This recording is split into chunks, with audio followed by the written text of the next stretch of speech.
நிமிஷம் பாலாஜி கேமரா மட்டும் யாருண்ணா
பாக்கியராஜர்களுக்கு தற்பொழுது எதிர்க்கட்சித் தலைவர் உதயநிதி ஸ்டாலின் அஞ்சலி செலுத்தி வருகின்றார்.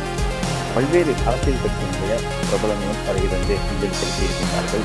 தமிழக முதலமைச்சர் மற்றும் அதன் பிறகு திமுக தலைவர் மு.க.ஸ்டாலின், பல கட்சிகளுடைய மாநில தலைவர்கள், முன்னாள் அமைச்சர்கள் என்று அடுத்தடுத்து வருகை தந்து அஞ்சலி செலுத்தி வரும் நிலையில் தற்போது எதிர்க்கட்சி தலைவர் உதயநிதி ஸ்டாலின் வருகை தந்திருக்கின்றார். திமுகவிலும் பாக்கியராஜ் அவர்கள் இருந்திருக்கின்றார், செயல்பட்டிருக்கின்றார், தேர்தல் பிரச்சாரத்தில் ஈடுபட்டிருக்கின்றார் என்பது குறிப்பிடத்தக்க ஒன்று. அதிமுகவிலே நீண்ட காலம் பயணம் செய்திருந்தாலும் 2006 காலகட்டத்தில் திமுகவில் தன்னை சேர்த்து கொண்டிருந்தார் இயக்குனர் கே. பாக்கியராஜ் அவர்கள். அதன் பிறகு பெரிய அளவில் அவருக்கு அரசியல் நாட்டம் இல்லை, திரைப்படங்களையும் தனித்து இயக்கவில்லை. அதன் தொடர்ச்சியாகத்தான் குணச்சித்திர வேடங்களை ஏற்று நடிக்கக்கூடிய ஒரு திரைப்பட நடிகர் என்ற அளவிலே குணச்சித்திர கதாபாத்திரங்களுக்கு வடிவம் கொடுத்து வந்தார் கே. பாக்கியராஜ் அவர்கள். இப்பொழுது எதிர்க்கட்சி தலைவர் உதயநிதி ஸ்டாலின் வருகை தந்து அஞ்சலி செலுத்தி வரக்கூடிய அந்த காட்சிகளை காணுகின்றோம். திரைத்துறையிலும் செயல்பட்டவர் எதிர்க்கட்சி தலைவர் உதயநிதி ஸ்டாலின். அந்த அடிப்படையில் அவரும் பல திரைப்படங்களில் நடித்திருக்கின்றார். பாக்கியராஜ் உள்ளிட்டவர்களுக்கு தெரியாமல் இங்கு எந்த திரைப்படங்கள், திரைப்பட கதைகள் எல்லாம் கிடையாது. ஒவ்வொரு திரைப்படமும் வெளிவரும் பொழுது அந்த திரைப்படத்தில் ஏதோ ஒரு வகையில் பாக்கியராஜ் அவர்களுடைய பங்களிப்பு இருந்திருக்கும். இசை வெளியீட்டு விழாக்களில் தவறாமல் பங்கேற்று வரக்கூடிய ஒரு கலைஞனாகவும் பாக்கியராஜ் அவர்கள் இருந்து வந்திருக்கின்றார். இந்த நிலையில்தான் எதிர்க்கட்சி தலைவர் உதயநிதி ஸ்டாலின் வருகை தந்து அஞ்சலி செலுத்தியது மட்டுமல்லாமல் பாக்கியராஜ் அவர்களுடைய குடும்பத்தை சார்ந்தவர்களின் கரங்களை பற்றி தன்னுடைய ஆறுதலையும் தெரிவித்து செல்லக்கூடிய அந்த காட்சியை காணுகின்றோம். கே. பாக்கியராஜ் அவர்களுடைய இறுதிச் சடங்குகள் நாளை நடைபெற இருக்கின்றன. நாளை பிற்பகல் அவருடைய உடல் எரியூட்டப்படும் பெசநகர் மின்மயானத்தில் என்று எதிர்பார்க்கப்படுகின்றது. சாந்தனு அவருடைய ஒரே மகன், ஒரு மகனும் மகளும் கே. பாக்கியராஜ் அவர்களுக்கு உண்டு. சாந்தனுவை சந்தித்து ஒவ்வொருவரும் ஆறுதல் சொல்லி செல்லக்கூடிய அந்த காட்சிகளை காணுகின்றோம். எதிர்பாராத ஒரு இழப்பாகத்தான் அந்த குடும்பத்தினருக்கு இந்த இறப்பு செய்தி அமைந்திருக்கின்றது. நேற்று இரவு நெடுநேரம் கண் விழித்திருந்து திரைப்பட எழுத்தாளர் சங்கத்திற்கான விதிகளை எல்லாம் சரிவர இருக்கின்றனவா என்பதை சரிபார்த்தவர். இன்று காலை கூட வழக்கமான நடைபயிற்சிக்கு எழுந்து சென்றவர் திடீரென்று உயிரிழந்திருக்கின்றார் என்ற செய்தி அவருடைய குடும்பத்தினருக்கு ஒரு பெருத்த பேரிடியாகத்தான் இருக்கும் என்பதை உணர்ந்து கொள்ள முடியும்.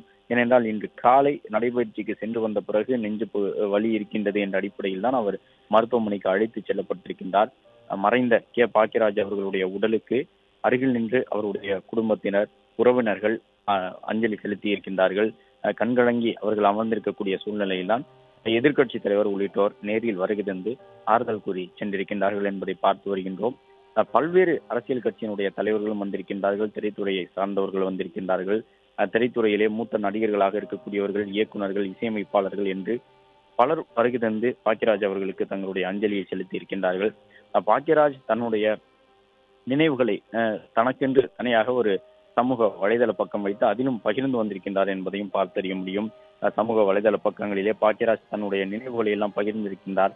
திரை உலகிற்கு எவ்வாறு அடியெடுத்து வைத்தது என்பது உட்பட பல தகவல்களையும் அவர் பதிவு செய்திருக்கின்றார். அவருடைய சொந்த ஊர் ஈரோடு மாவட்டம் வெள்ளாங்கோவில் என்கின்ற ஒரு கிராமம். அந்த கிராமத்தில் இருக்கக்கூடிய அவருடைய பூர்வீக வீடு, அந்த பகுதியிலே அவருக்கு தற்போது அந்த உள்ளூர் மக்கள் செலுத்தி இருக்கக்கூடிய அஞ்சலி உள்ளிட்டவற்றை எல்லாம் பார்த்தறிந்தோம். சற்று முன்பாக அவருடைய சொந்த ஊரிலே அவருக்கு இறுதி அஞ்சலி செலுத்தும் விதமாக ஊர் மக்கள் மரியாதை செலுத்தி இருக்கின்றார்கள் என்பதையும் பார்க்க முடிந்தது. திமுக சார்பிலே தற்போது கனிமொழி அவர்கள் வருகை தந்திருக்கின்றார். ஏற்கனவே இரங்கல் பதிவு ஒன்றையும் வெளியிட்டிருந்தார். இப்பொழுது நேரில் வருகை தந்து அஞ்சலி செலுத்துவதற்காக கனிமொழி கருணாநிதி வருகை தந்திருக்கின்றார் என்பதை பார்க்கின்றோம். எதிர்க்கட்சி தலைவர் உதயநிதி ஸ்டாலின் சற்று முன்பாக மரியாதை செலுத்தி சென்றிருக்கின்றார். லதா ரஜினிகாந்த், சௌந்தர்யா ரஜினிகாந்த் உள்ளிட்டவர்கள் எல்லாம் அஞ்சலி செலுத்தி இருக்கின்றார்கள் என்பதை பார்க்கின்றோம். திமுகவினுடைய துணை பொதுச் செயலாளர் கனிமொழி தனது குடும்பத்தவர்களுடன் வருகை தந்து அஞ்சலி செலுத்துகின்றார் என்பதை பார்க்க முடிகின்றது. நாம் தமிழர் கட்சியினுடைய தலைமை ஒருங்கிணைப்பாளர் சீமான் அஞ்சலி செலுத்தும் பொழுது அதாவது பாக்கியராஜ் அவர்களுடைய திரைக்கதையை படிக்காத மாணவர்களே இல்லை என்பதையும், பாரதி ராஜாவினுடைய மூத்த மாணவனாக இருந்தவர் பாக்கியராஜ் என்பதையும் சொல்லி சென்றிருந்தார்கள்.